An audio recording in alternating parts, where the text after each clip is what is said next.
I read a lot about what mortal sin is. I'm like, well, obviously I've done thousands, millions of mortal sins. I need to go to confession right now. I didn't know I couldn't go to confession. Yeah. So I go to the church, I go into the church office, and I walk right up to the desk and I say, I need to go to confession. The woman behind the desk. And she goes, well, our confession times are, I go, no, I need to go to confession now. Yeah. And she's getting kind of nervous because, who walks in to confess except like a murderer? Yeah, she probably thinks you were a serial killer. Yeah, like what did this guy just do? Yeah. So she says, have a seat, I'll call the pastor. So she calls the emergency line and has Father Urach come over. Hey, this young man really needs his confession heard. So Father Urach just takes me in his office and says, okay, go ahead. And I go, what do I do? Yeah.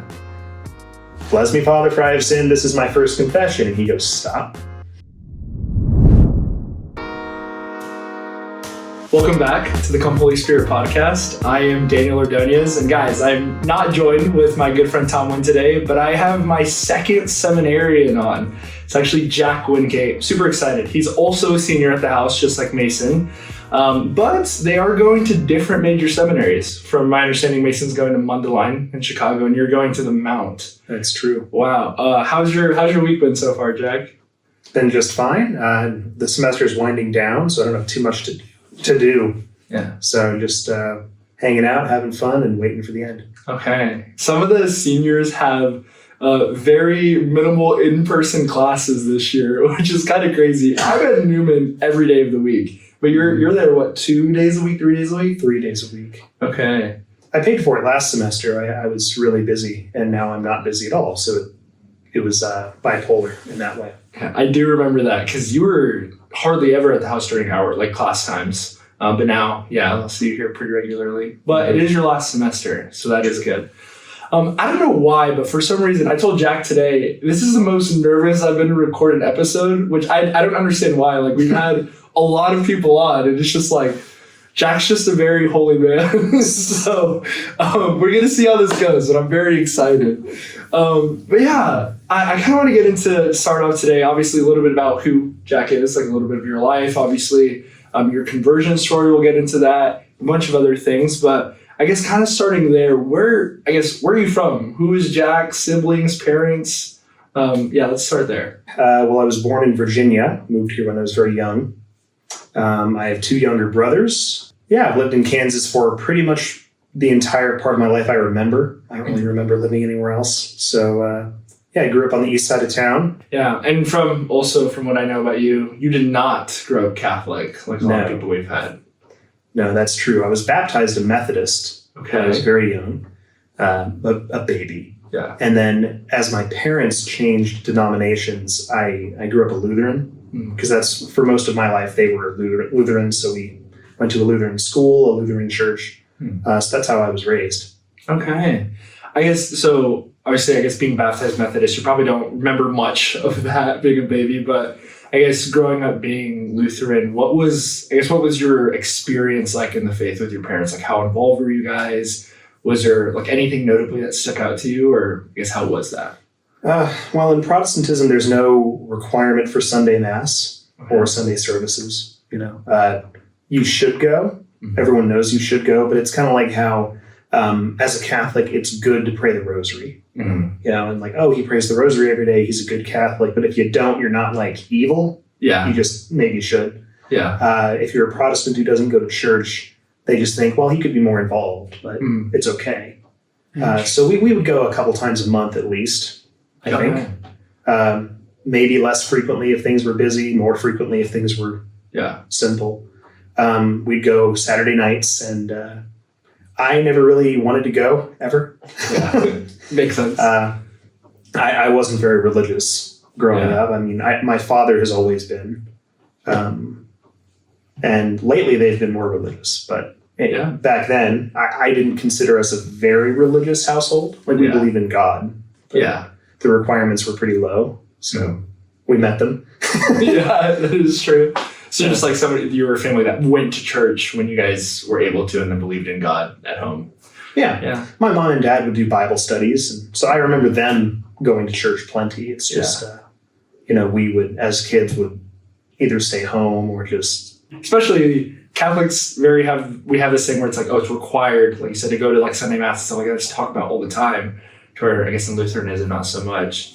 So were you involved in, I guess, in any of like the youth groups or anything in the community? Yeah. I mean, I went to school at the place where I went to church. So part of the requirement for graduating was the religious program, kind of. And then that was true vice versa. So if you were getting confirmed in a Lutheran church, you had to do things in the school, and you had to do like service hours. I think that's true for Catholics too. Yeah. Oh, so you went to private school as well, but for the Lutheran private church. Lutheran school. Oh my gosh. Okay. Because this is so funny, because at the house, like there's a majority of the guys have been to like private school, and I guess you included as well. But I was one of the few that went to public school my entire life. Yeah. I don't know. Maybe I didn't know if Goodland maybe they had a private Lutheran school that I had no clue about. Okay. And then obviously you're not Lutheran anymore. No. There's a lot of story there, I assume. But before we get into that a little bit, what was your view on Catholicism as you were being raised through the Lutheran Church? Well, it wasn't positive. Okay. Every year in Lutheran school, we'd watch a movie about Martin Luther. It was never the same one. Mm-hmm. But there were like 9 or 10 that we'd cycle through. And it was just part of the religion curriculum, is you learn about Martin Luther. And, he founded the denomination, so that's fair. Mm-hmm. And of course, all the movies about him focus on the deep corruption in the Catholic Church and how he was going to fix it. Yeah. And, he's like the light bringer, and he's going to fix the church. And then he would, and the movies were great, and I loved them. Yeah. So that was my view. Catholics were, as lay people, well-meaning, but not very well educated. They didn't read their Bibles, and they didn't really care to know more, is what I thought. And I thought the clergy were probably like the same, corrupt on purpose. Yeah. They obviously know they can read Latin, right? So, or at least they did in the movies. So like they're tricking their lay people, and that's horrible. So that's what I thought. I thought it was like a scam. Yeah. Like a Christian scam. Yeah. Which, I mean, is a fair perspective, because of like everything that you had heard. And then also, I mean, prior to Vatican II, Catholics genuinely did not read their Bibles. Like, it wasn't a thing. Yeah. So it was very recently, and that's why some of the older generations, like, they had never even like started again, because they're like, oh, well, we never did this, why are we going to do it now? And even sometimes in Catholic education, we forget that we hear the Bible all the time in Mass. We're just kind of sometimes, especially as little kids, not told that it's the Bible. So we just think like, oh, we just go to Mass and we don't need to open that book. Which I was raised a little bit differently. My parents were very hardcore, like, we need to make sure we're actually reading our Bibles and understanding the importance of tradition and scripture. But sometimes, like you said, it can get lost, or perceive that it is lost.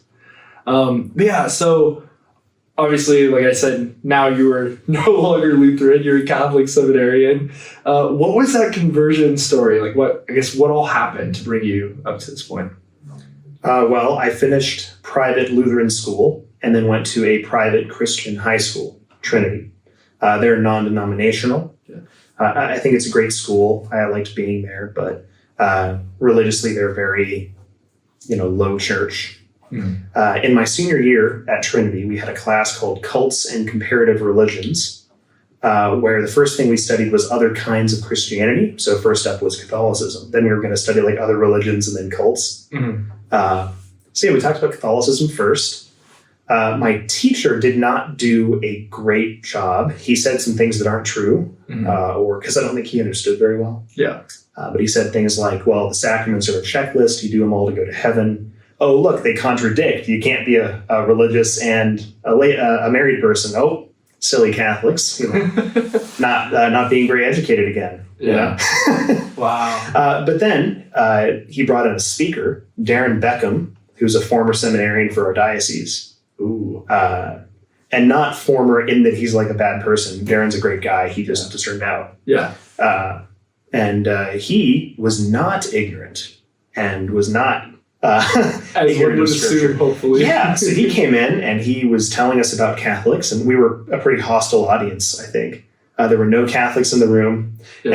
He got up, he was very brave, and he told us all about Catholicism. And, he it wasn't perfect. It wasn't like a master's thesis. It was just like a guy telling his opinion. But I was struck by the fact that he wasn't stupid, you know, because I thought that's what Catholics had to be. And if they got educated, they'd stop being Catholic. That's what I kind of thought. And here he was educated, and he wasn't an apostate. So I thought, okay, I need to know a little more then. So I did. I read some things. I watched a fair number of YouTube videos, you know, Bishop Barron, things like that. And it kind of made me nervous. I don't know if I thought it was well thought out at that point, like if it was consistent. I just thought it was more complex than I had thought. So I thought, well, fine, I'm just going to go to Mass and see what's going on. Yeah. You know?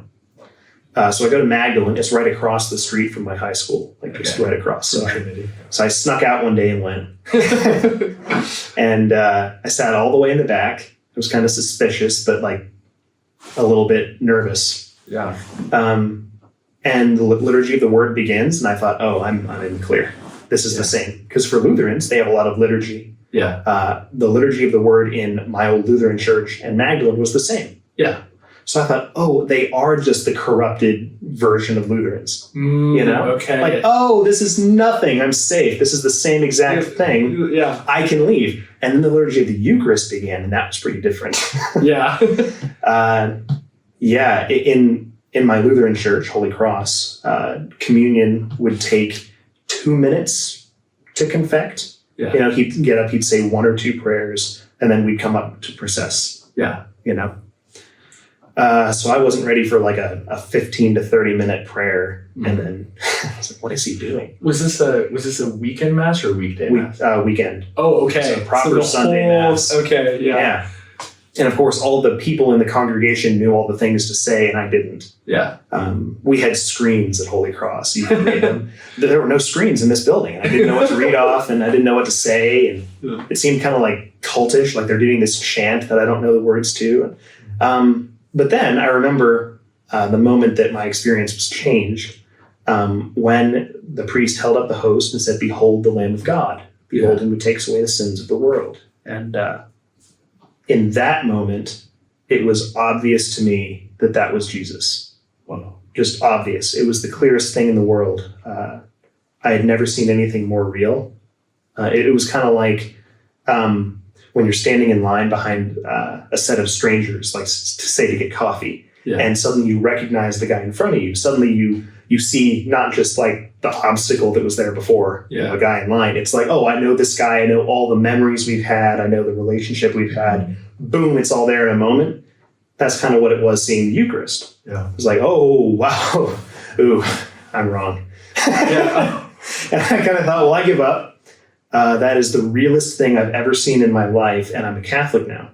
Yeah. I didn't know what that meant exactly, because I didn't know much about Catholicism, but I thought, well, whatever that means, I'm Catholic. Like in your chair in that moment. Yeah. I was in the pew, and I thought, I'm a Catholic. Wow. I give up. And so Church of Magdalene's big. So you're in the back row of this massive building. Yeah, I can only imagine like the surrealness of, at first you're like, oh, same exact readings. We just heard about this literally this morning or whatever. Mm-hmm. And to have that encounter and experience change. I could also see probably the initial just confusion with everybody knowing everything and like all the chanting. That probably would have been a pretty wild experience. It was. Wow. So you sneak over, you go to the church, you're there, have this incredible experience. He's like, okay, I don't know what this means, but I'm Catholic now. What was next? What happened after this? Some feverish YouTube consumption. Okay. Because I'm like, well, now I need to know what it is I just signed up for. Yeah. Like I need to know all the things, and then I'll be okay again. I just got to know all the stuff. So I start reading.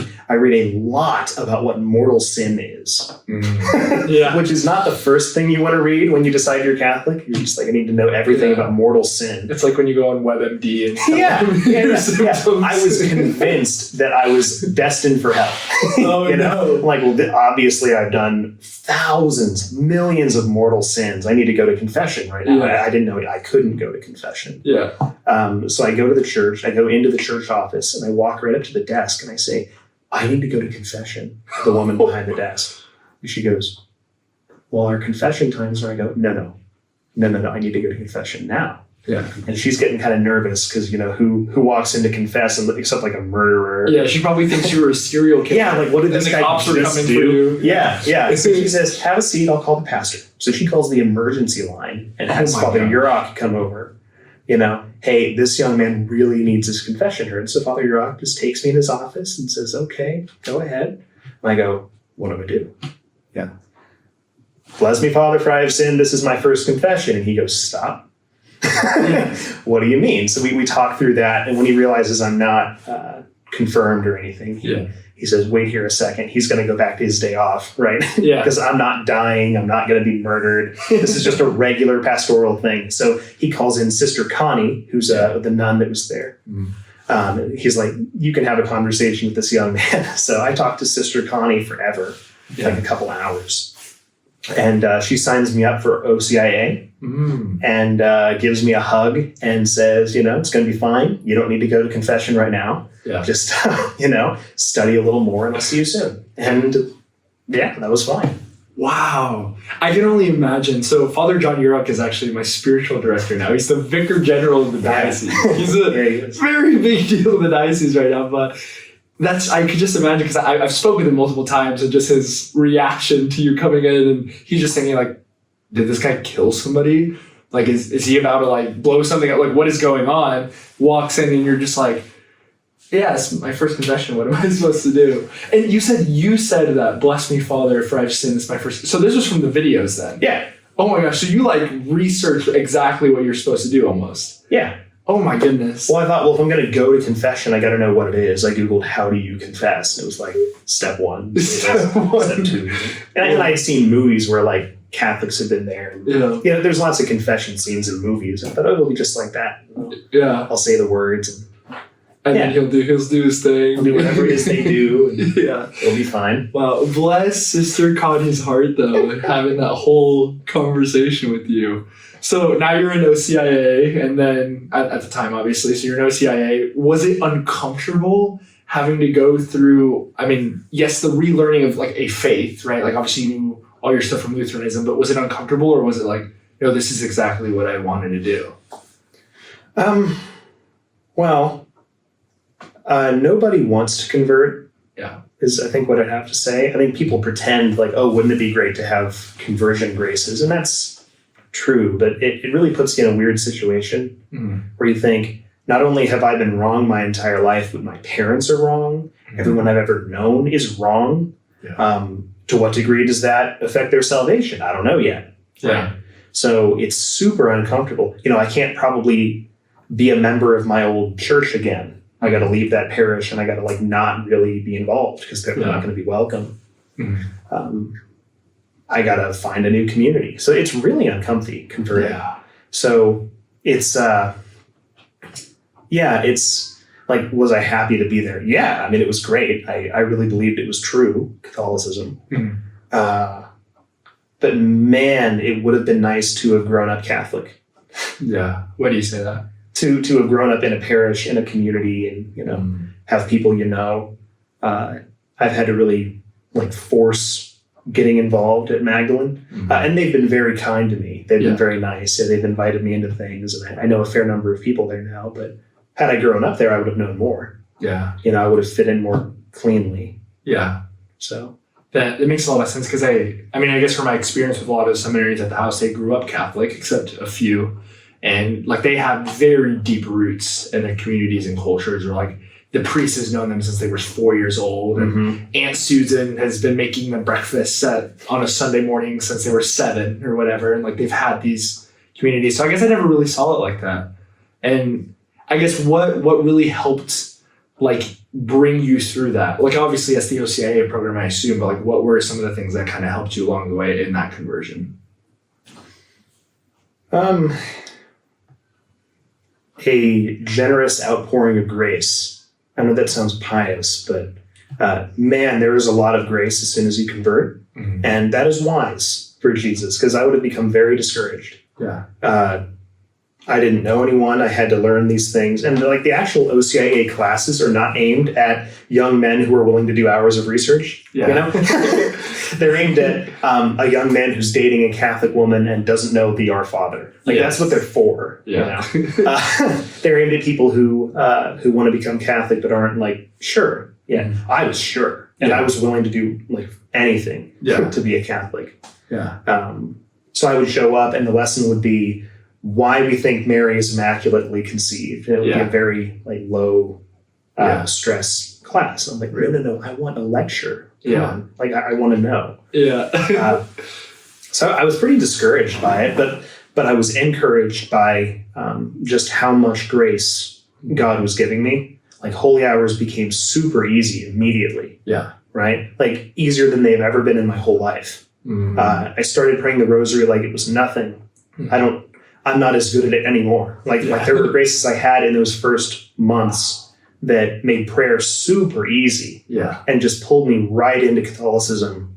Whereas now it's effort because I'm, those graces have not been withdrawn per se, but they've developed in a way that I don't need that kind of support. Like I can do it of my own will and I have to. Yeah. But at first I didn't have to choose. I wanted to. Wow. You know? That's so good. And it's just, I mean, it makes sense that like Jesus is going to help you along the way because he's excited that you're pursuing this path for one. For two, like we sometimes need those graces. I mean, especially like you said, converting from everything that you had before to this makes a lot of sense. How did your parents take it in your family? Well, I thought they'd be mad. That's why I snuck out. Okay. That's just so funny. And it's like, how many times have people like snuck out to like go like meet up with a friend or something or go do something bad? Or it's like, I snuck out to go to mass. Like I'm 17 and I'm sneaking out of my parents' house to go to a holy hour. That's what was happening. Yeah. At first they thought I was doing it for a girl, which is funny in hindsight now that I'm in seminary. That's right? Really funny in hindsight, because that wasn't it. Yeah. And then they wondered, like, is something wrong? Did he... So back to, did he kill someone? Yeah. You know, what's causing this? So the priest thinks that, now your parents think. Right. Because it was a pretty sudden change in me. Yeah. You know, and I'm like, why are you going to Magdalene for hours? Mm. That's super weird. Yeah. Like, I didn't tell my parents at first. There's an app on my phone called Life 360 that you can use to track family members. Like you download the app and then they can like find you. Yeah. I forgot to turn off my location one day when I snuck out. And I was just at Magdalene. So my mom calls me while I'm praying and says, why are you at a Catholic church? What's wrong? Did something happen? I'll talk to you when I get home. So no. I come home and explain what I've been doing for the last weeks, you know, and they aren't mad at all. Wow. I thought they'd be mad. Turns out they were Lutheran because they thought it made the most sense out of Protestant denominations, not because they had some zealous adherence to Luther and his teachings. Like they were Methodist, they were a couple denominations before that. Yeah. You know, they just came to Lutheranism because they liked it. They left their Methodist church because every year they do a vote to allow gay clergy. Oh and when the congregation said no, they said, fine, we'll vote again next year. Mm. It was like, you're going to change your mind. Yeah. So, well, fine, I quit. And then they went to be Lutheran. Yeah. You know? So for them, it wasn't really about dogma. It was just about, I want to be a Christian. Yeah. So when I was exhibiting that I wanted to be a Christian, they were like, no, that's fine. Yeah. That's different, but it's fine. Yeah. They're probably almost excited that, because, I mean, like you explained before, like you weren't very religious. You were barely going to church. Like you like, yes, obviously believed in God, but you didn't have these like deep practices. So they're like, well, at least he's doing something now. At least he's excited about being Christian. Yeah. Once they were sure I didn't have a secret girlfriend and that I didn't kill anyone, they were like, fine. That's awesome. Fine. Wow. And then, so I guess for a lot of people listening too, I mean, this was not that long ago, right? This was 2020. 2020, so 6 years ago. Mm-hmm. And you're a senior in seminary now. And yeah, that's right. So you've been in seminary for, I guess, 3 years. So obviously a little bit of a story there as well. What was the pull to make you want to go to seminary? I guess, how did you hear about like the path to potentially pursue the priesthood? Well, I was 18 when I was confirmed. Okay. It was on Pentecost because of COVID. We didn't have an Easter celebration. So yeah. I was kind of making a list of what I wanted to do anyway, because I was 18 years old. I was going to college, and I thought, well, what do I want to do? Priest seems kind of cool. I've met some priests. That seems like a lot of fun. Mm-hmm. You get to be really close to Jesus. So I kind of just added it to the list, and it wasn't a high stress thing. Yeah. You speak to seminarians here, and it's like from age 4, people were saying, you'd be a great priest and you should serve mass. And, you'd be a wonderful one. And then it puts a lot of pressure on you. Yes. I added it to the list like it was, okay. Yeah. I could do that. Yeah. I will like Doritos on my groceries today. It was a little more intense than that, but it wasn't a lot more intense than that. It was, as soon as I converted, I thought, well, that looks like a great job. Yeah. I'd love to do that. I guess I'll go to the discernment meetings at Magdalene. Yeah. So I went, and it was fine. And they told me, well, you need to be Catholic for 2 years before you can go to seminary, canon law. Yeah. So I thought, well, fine. I'll go to WSU. I'll do holy hours and liturgy of the hours and whatever, and I'll prepare for priesthood if I want to do that, and then I'll go. Yeah.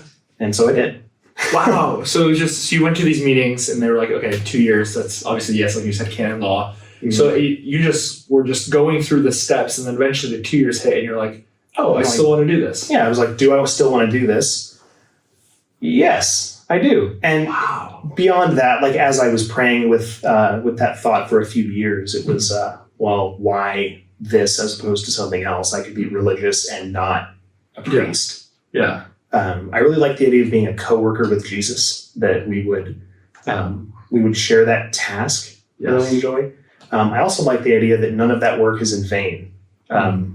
Doing secular work, it's for you and for your family to thrive. You earn money so you can have a house and food, so that you can die one day, and so the house can collapse. And it's not something you can store up. Vanity of vanities, But work done in the Lord is permanent. It's eternal. So it's like this matters a lot, and it will never stop mattering. Yeah. So I really like that. Wow. So I thought, well, that's enough reason to go. And Father Shad thought so. So he accepted me, and I've grown a lot since then too. Yeah. Yeah. I mean, so I've heard, you told the stories of your first year here compared to now. I was really strict. Yeah. Which, I mean, that's the whole part of formation, right? The growth and like helping us like break away these old habits or whatever that we used to have, this old characteristics that we used to portray, but now like having something greater and better. I really like how you worded that to how important it is, the Lord's work. And I mean, how forever it lasts as well. So I guess now that you are in seminary, I guess you already touched on this a little bit, but what have been some of your biggest draws to like continue on this path and like keep going to potentially be a priest? Jesus is still interesting, I think, is the main one. Not like on a yearly cycle, but every so often, Jesus will just become newly interesting to me in a different way. Like he has these infinite levels of depth that he invites me into. And every year I think, oh, finally I've found the nub of my spirituality, and I know exactly how like my future is going to progress in the Lord, and I'm going to get really good at this one particular prayer. And then he says, well, what about the next thing? And then it's a whole nother kind of experience. Yeah. I'm like, now this is the final step. I finally got it figured out. Yeah. And that's been happening every year at least. So I'm like, well, this is clear growth, and it's something I could do forever. Yeah. Like I'm not going to get tired of this. Yeah. And it's pretty satisfying. So I think I'll stay. That's awesome. And I feel like that is one of the graces of seminary too, is that, I mean, even for me, like when I entered, you just realize how much you don't know and how much you barely are starting to actually go on this journey. So then I've talked with Father Michael a lot about, I was like, wow, I came to seminary, I realized I'm an idiot, and I actually I don't know anything. Yeah. Like all the stuff that I thought I knew is like 0.5% of what I actually need to know to go and do this. So it's a grace, I think, as well. So obviously with your background of coming from Lutheranism and Protestantism, you went to non-denominational school as well. Do you think it's important for Catholics to understand the different parts of Christianity and different religions as well? Or I guess what's your thought? Yeah, for sure. Protestants I know the most about Protestants, I would say, having been one. Yeah. But I know a fair amount about other religions too. And I think if you want to make disciples of people from other religions, you need to know things about them and you need to be respectful. So, you don't want to be so ecumenical that you confuse people to think, well, there's all these options. No, there's one option. It's Jesus Christ. There's no other way. I understand it's complicated with Protestants because they have a valid baptism. That's true. And when we declared as a church, there is no salvation outside of the Catholic Church. That was before the Reformation. Mm-hmm. So you didn't have people growing up generationally in schism. Yeah. It's like, what do you do with those people? They're not obstinate objectors to Catholicism and they've been validly baptized. Yeah. That's different than someone who becomes a heretic, completely different thing. Yeah. You want to make a lot of allowances for different Christian traditions. But for something like Islam, they were Christian heretics at first. Muhammad did a lot of studying with Christian monks. But even for them, you want to be respectful. In the Quran, actually, I'm writing a paper about blasphemy. And in the Quran, Muhammad writes that you must be respectful to the idols of the pagans, lest when you mock their idols, they reciprocally mock God. Because they don't understand the real God, but they'll see how you treat them and they'll treat God the same way. So to spare them becoming farther from God and to spare God the insult, be respectful to people. It's not worth it. Knowing more about other religions will draw them closer more than your malice would. So. Wow. Yeah. And I mean, it's beautiful to see that there's still this goodness in the teaching of even Islam and in the Quran, to where I feel like most of the time Christians are just like, oh yeah, everything that they do is wrong. They're just incorrect. Like that world is just, there's nothing good to do with it. But there is still fruit there. But I do appreciate that.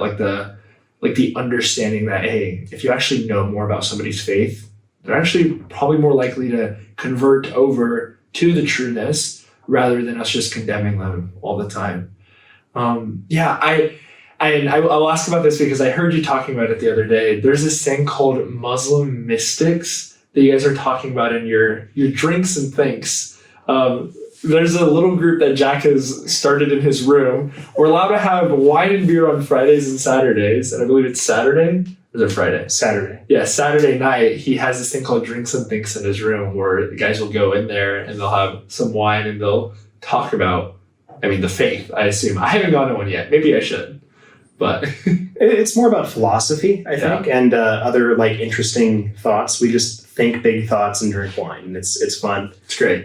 We don't actually do spiritual reading of any kind because we want to disagree. And if someone says, "Here's a spirituality that's really close to my heart," and we go, "That's stupid. You want to know why?" That's hurtful. So, we don't talk about those things there. Hard to disagree with Saint Therese of Lisieux. I don't want to do that. Yeah. So. We just talk about things where you're allowed to disagree without being mean. Yeah. So philosophy mostly. And I lately have been bringing Muslim sources because it's fun to read about. Yeah. And they say some interesting things. Yeah. Specifically Muslim mystics. We have Catholic mystics. Mm-hmm. So it's a similar kind of thing. They're called the Sufis. They're ascetic, religious types. Yeah. They tend to focus on a different method of prayer in Islam, and their writings are beautiful. Mm-hmm. I think there's a particular Sufi mystic named Rumi, who his whole thing was God is love, which I'm that sounds familiar. I've heard that. Sounds very Christian. Yeah. Rumi said that God says I and you say I, you have this independence, and someone must cease. They must become unified. So one of you must die. Either God must die for you or you must die for God. Mm-hmm. And then Rumi says, since it's not possible for God to die, though he would if he could, says Rumi, you must die for God. So you must empty yourself and become like God, which it's you almost got it. You were so close. It's almost like if God came down in human form as man and wanted to die on a cross for us, he would. Yeah, Rumi almost said that. He said, if it were possible for God to die, he would not hesitate to die for you. But since he can't, here's what you got to do. So it's like he missed it by that much. Wow. So I like reading him for that reason. It's like not just saying, oh, you almost got it, Rumi, but like the beauty that comes out of his understanding of religion and of love. That's so good. And it's almost as if there is truly one God, and it is the same exact God for everybody in the universe, that he would start to be giving graces in people's lives. So the more that they pray, and they can actually see the God of love. I mean, the same God. It's almost as if he's, putting these thoughts, these feelings into them, as he would with us. I think that's really beautiful. Dang. Do you have any other things that you guys have been talking about recently? Everyone always brings a little something that we talk about. Yeah. Peter Heron brought some Einstein science. I don't know a lot about science, but he wanted to talk about relativity. And Elias brought the readings of St. Thomas More on like what a utopia is. And I've brought some Eastern stuff as well, like Confucianism or Western Stoic writings. We bring all sorts of things. It's all over the board. Hey, that's awesome. I'm definitely going to have to make an appearance one of these Saturdays. It's fun. You should. I am not as, I don't know if I'm as intellectually sound in bringing things to the table with all of this, but I can try. I don't know, maybe bring like I have no clue what I would bring, actually. You could also just come and listen. That is true. Yeah. I guess kind of to wrap up, first off, it's been such a joy having you here on this podcast, just hearing your story, your conversion. I've never actually heard all of it. I've just heard bits and pieces, so this is really good. But I guess the last thing I want to ask you is, I guess for somebody that is Protestant or of other religion, and they've been having these thoughts or ideas of potentially converting, or maybe never have, or now thinking about it, I guess what advice would you give them in this journey of theirs in their faith? Don't be afraid. It is daunting. As I expressed, no one wants to convert. It can be discouraging, but what you get from Jesus is worth it.